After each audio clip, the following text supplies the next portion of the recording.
জিলহজ মাসের প্রথম দশক হলো ইবাদতের দ্বিতীয় বৃহত্তর মৌসুম। ইবাদতের সবচেয়ে বড় মৌসুম বা সিজন হলো রমজান মাস। রমজানের পর ইবাদতের সবচেয়ে বড় মৌসুমটা হলো জিলহজের প্রথম 10টি দিন। এই 10টি দিনে আমল করা আল্লাহর কাছে যে কোনো সময়ের আমলের চাইতে প্রিয়। নবী সাল্লাল্লাহু আলাইহি সাল্লাম বলেছেন, সহিহ বুখারীতে বর্ণিত হয়েছে, মা মিন আইয়ামিন আল আমালুস সালিহ ফিহিন্না আহাব্বু ইলাল্লাহ মিন হাযিহিল আইয়াম। জিলহজের প্রথম দশকে আমল ইবাদত করলে এটা আল্লাহর কাছে যতটা প্রিয় হয়, অন্য কোনো সময় আমল ইবাদত করলে সেটা আল্লাহর কাছে এত প্রিয় হয় না। এজন্য এই দিনগুলোতে বিশেষভাবে আমাদের আমলের প্রতি মনোযোগ দিতে হবে। স্পেশালি জিকির বেশি বেশি করার পরে কোরআন সূরা তওবাতে আল্লাহ নির্দেশ করেছেন, এবং সেই সাথে আইয়ামে তাশরিকের দিনগুলোতে তাকবীরে তাশরিক স্পেশালি বেশি বেশি করে পাঠ করা, আল্লাহু আকবার, আল্লাহু আকবার, লা ইলাহা ইল্লাল্লাহ, আল্লাহু আকবার, আল্লাহু আকবার, লিল্লাহিল হামদ। ৫ ওয়াক্ত নামাজের পরে একবার করে পাঠ করে নারী পুরুষ সবার জন্য কর্তব্য। এটা আইয়ামে তাশরিকে ৯ জিলহজ বাদ ফজর থেকে নিয়ে ১৩ জিলহজ আসর পর্যন্ত। আর এর বাইরে জিলহজের এই ১০ দিন জুড়েই ঘন ঘন বেশি বেশি করে তাকবীরে তাশরিক বেশি বেশি করে পাঠ করা, এটা সুন্নাহ। এবং সেই সাথে এই দিনগুলোতে আপনার নফল রোজা রাখা, প্রথম ৯টা দিন নফল রোজা রাখার পরেও আপনার বর্ণিত হয়েছে, গুরুত্ব আরোপ রয়েছে। এবং সবচেয়ে গুরুত্বপূর্ণ আমল হলো কোরবানি করা, হজ করা। এই দিনগুলোতে অনেক ধরনের আমলের কথাই কিন্তু আমাদেরকে বলা হয়েছে। বেশিরভাগ মানুষই রমজানের আমলের গুরুত্ব জানলেও জিলহজের প্রথম দশকের আমলের গুরুত্ব জানে না। কোরআনে কারিমে আল্লাহ তাআলা শপথ করেছেন, ওয়াল ফাজরি ওয়া লায়ালিন আশর ওয়াশ শাফা'i ওয়াল ওয়াতর, ফজরের শপথ এবং 10টি রাতের শপথ, জোড়া এবং বিজোড় রাতগুলোর শপথ। এই আয়াতের ব্যাখ্যায় বিশ্ববিখ্যাত তাফসীরকারক ইবনে আব্বাস রাদিয়াল্লাহু তাআলা আনহু বলেছেন, এখানে মূলত জিলহজের প্রথম 10টি রাতের কথা আল্লাহ তাআলা ইঙ্গিত করেছেন, শপথ করেছেন। তার মানে এই 10টি রাতের গুরুত্ব এবং মর্যাদা আল্লাহর কাছে এত বেশি, যেগুলোর নামে আল্লাহ তাআলা শপথ করেছেন। তো সেজন্য সেগুলোর উপর আমাদের বিশেষভাবে দায়িত্বশীল হতে হবে। রাফিদুল ইসলাম মুন্না লিখেছেন, কোরবানির 10 দিন আগে নখ কাটা যাবে কিনা? কোরবানির 10 দিন আগে তো নখ কাটতেই পারবেন।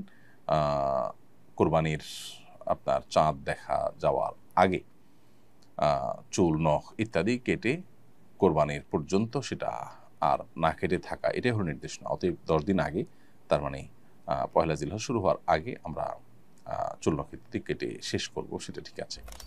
কোরবানি না করে কোরবানির টাকা গরিবকে দান করার জন্য অনেকে উদ্বুদ্ধ করে। প্রত্যেক ঈদুল আজহার আগে একটা শ্রেণীর মানুষ এ নিয়ে সামাজিক যোগাযোগ মাধ্যমে লেখালেখি শুরু করে। এ ধরনের চিন্তা লালন করা শরীয়তের দৃষ্টিকোণ থেকে কেমন কাজ? কোরবানি না করে কোরবানির টাকা দান করার কথা যারা বলেন, তাদের কাছে আমাদের প্রশ্ন যে তারা যখন হোটেলে বসে অনেক টাকা, রেস্টুরেন্টে বসে অনেক টাকা খরচ করে তারা খাবার গ্রহণ করেন, আড্ডা মারেন, পার্টি করেন, দামি দামি বার্গার খান, অন্যান্য খাবার খান, তারা কি তখন এটা মনে করেন না যে বার্গারের টাকাটা তো আমি অন্য কাজে খরচ করতে পারি, আমি চাইলে তো এই জায়গাটাতে আমি হালকা পাতলা কিছু খেয়েও চলতে পারি, মানে দামি কোনো কিছু খাওয়া তো জরুরি না, এত দামি রেস্টুরেন্টে এসে একটু কম দামি রেস্টুরেন্টে গেলাম আর এই টাকাটা, অতিরিক্ত টাকাটা আমি দান করে দিলাম, এটা তারা করতে পারেন না? দেখুন, এই মানুষগুলো মানবতার ভেগধারী। আমরা বারবার বলে থাকি, মানবতা এবং মানবাধিকার এটা এমন একটা মুখরোচক বিষয় যে এটার আড়ালে পশুত্বকে হার মানানো অমানবিক আচরণও আমাদের চোখে পড়ে না। সেগুলোকে ঢাকবার জন্য মূলত এই সমস্ত মুখরোচক স্লোগানগুলো দিয়ে থাকে এক শ্রেণীর মানুষ, সেটা দেশে, দেশের বাইরে, সব জায়গায় আছে।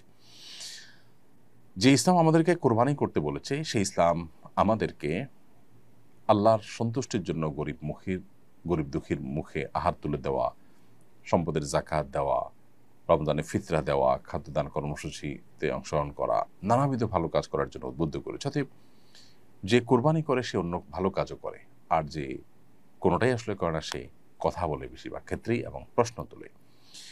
দেখুন, কোরবানি এমন একটা ইবাদত যেটা না হলে গরিব ক্ষতিগ্রস্ত হবে।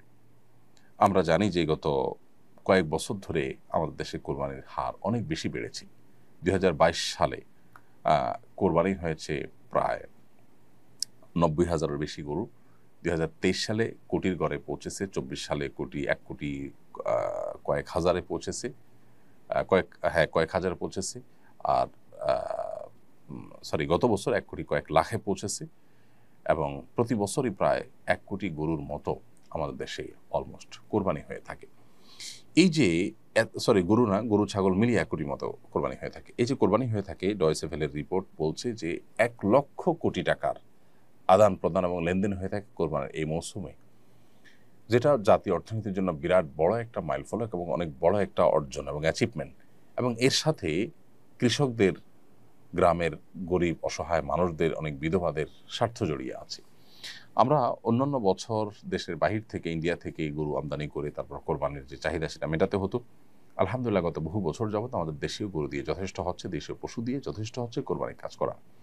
১ লক্ষ পশু মাত্র একদিনে জবে করতে হবে। তার জন্য হাজারো খামারি, কৃষক, চাষী তারা কিন্তু গরু, ছাগল এগুলো লালন-পালন করে, বড় করে, এরপরে সেগুলো বিক্রি করে তারা মুনাফা অর্জন করে।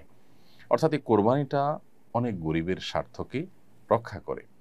এরপর আসুন আমিষের যে প্রয়োজন সেটি অনেক গরিব অসহায় মানুষেরা সারা বছর মেটাতে পারেন না। কোরবানি তাদের আমিষের ঘাটতি পূরণের বা আমিষের প্রয়োজন পূরণের অন্যতম সূত্র বা অন্যতম মাধ্যম।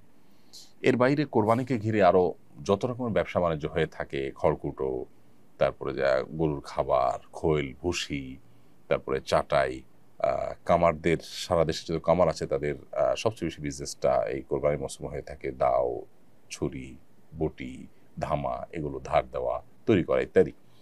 এরপরে কাঠের গুঁড়ি তৈরি করে সেটাতে গোশত বানানো, কসাইদের ইনকাম, বহুবিধ শ্রেণীর মানুষ, এমনকি আজকাল তরুণরা অনেকে বিভিন্ন এলাকাতে ছোট ছোট গরুর বিক্রি করার অনলাইন প্ল্যাটফর্ম, অফলাইন প্ল্যাটফর্ম বিভিন্নভাবে তারা তৈরি করে তারা বিজনেস করছে এবং তারাও উদ্যোক্তা হয়ে উঠছে। এটা যদি আরও সামনে আমরা বাড়াতে পারি তাহলে দেশের বাইরে আমরা রপ্তানি করতে পারবো। ইন্ডিয়া এবং ব্রাজিল, বহু দেশ, অস্ট্রেলিয়া, বহু দেশ তারা কিন্তু প্রচুর পরিমাণ গরুর গোশত বাইরে রপ্তানি করে। তারা কিন্তু বহু ছাগলের গোশত রপ্তানি করে। দুধ প্রচুর পরিমাণে হয়। আমরা কোরবানি যেই আপনার যেভাবে অগ্রসর হচ্ছে ২০২২, ২৩, ২৪ ৩ বছরের হিসাব যদি আমরা বেশ করে দেখি যে ৯০,০০০ বা ৯০,০০০ প্লাস, সেখান থেকে ১ কোটি, ১ কোটি কয়েক হাজার, ১ কোটি কয়েক লাখ, যেভাবে আমরা বাড়তে যাচ্ছে কোরবানির পরিমাণ এবং পুরো চাহিদাটা দেশেই আপনার পূরণ করার ব্যবস্থা হচ্ছে এবং উৎপাদন হচ্ছে, তাতে ইনশাআল্লাহ এই কোরবানি জাতীয় অর্থনীতিতে অনেক বড় ধরনের ভূমিকা ইতিমধ্যে যেটি রাখছে সেটা আরও অনেক বড় আকার ধারণ করবে ইনশাআল্লাহ তাআলা। আর যারা ইসলাম এবং মুসলমানদের ব্যাপারে যাদের অ্যালার্জি আছে তারা অনবরত সমালোচনা করেই যাবে, যারা জাতীয় অর্থনীতিতে তেমন কোনো অবদান হয়তো রাখার সুযোগই পায়নি। কোরবানি আমাদের সমাজে অনেক সময় সামাজিক মর্যাদার প্রতিযোগিতায় পরিণত হয়। কোরবানির এই বিচ্যুতি কীভাবে রোধ করা যায়? এটার জন্য ব্যাপকভাবে কোরবানির যে আসল মহিমা, কোরবানির আসল যে উদ্দেশ্য সেটা নিয়ে আলোচনা বাড়াতে হবে, এটার চর্চা বাড়াতে হবে। কোরবানি যে আসলে ত্যাগের কথা বলে, কোরবানি যে আসলে স্যাক্রিফাইসের কথা বলে, এখানে যে আল্লাহর উদ্দেশ্যে নিবেদনের কথা বলে সেটি আলোচনা করতে হবে। আল্লাহ বলেছেন কোরবানি সম্পর্কে, ইন্নামা ইয়াতাকাব্বালুল্লাহু মিনাল মুত্তাকিন, আল্লাহ মুত্তাকিদের কোরবানি গ্রহণ করবেন, তাদের কোরবানি আল্লাহ রাব্বুল আলামিন অ্যাকসেপ্ট করবেন। সো কোরবানি যদি আল্লাহর জন্য না হয়, মুত্তাকি হিসেবে কোরবানি যদি করা না যায় তাহলে সেটা আল্লাহর কাছে গ্রহণযোগ্য হবে না। এবং এই বিচ্যুতি রোধ করার জন্য ব্যাপকভাবে আমাদের আলোচনা, পর্যালোচনা এটা সমাজে বাড়াতে হবে। এবং এ ধরনের কোরবানিকে নিয়ে আমরা দেখি যে পজিটিভ অনেক নিউজ করা হয় যে বড় গরু কোরবানি করেছে, এতগুলো বড় গরু কোরবানি করেছে, পলিটিক্যাল লিডাররা, তারপরে বিভিন্ন ব্যবসায়ীরা সামাজিক মর্যাদা বৃদ্ধি করবার জন্য তারা এটা প্রতিযোগিতা হিসাবে করে থাকেন। এগুলোর প্রসার সমাজের মধ্যে এই অসুস্থ প্রতিযোগিতাকে বাড়িয়ে দেয়।